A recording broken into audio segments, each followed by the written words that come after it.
House Speaker Mike Johnson. He, of course, has been very critical of the White House's response to the hurricane response and relief. Let's watch this, and then we'll talk on the other side.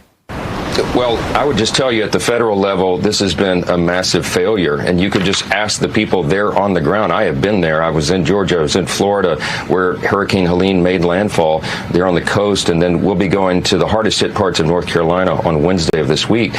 When you talk to the people who are directly affected, they will tell you that this has been an abject failure.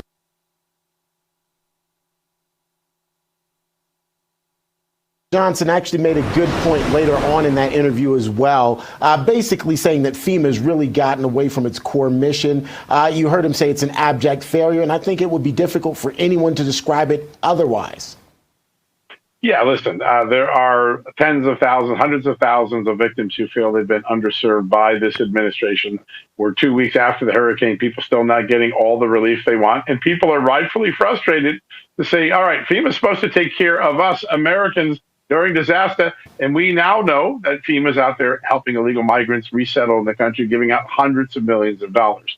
And all of that is fair criticism. It's all legitimate concern by the American people that their government, big government, has failed in a big way again. But it's not particularly fair for Republicans to claim that they were unaware or powerless in the diversion of FEMA assets and resources to the migrant crisis. Here's why.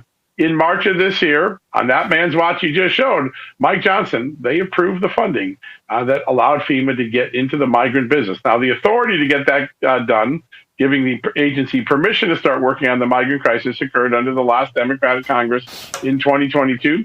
But the Republican Congress approved the funding that made FEMA cash flush and able to begin helping illegal aliens settle into this country, even though they illegally crossed the border. So many Republicans voted for that bill.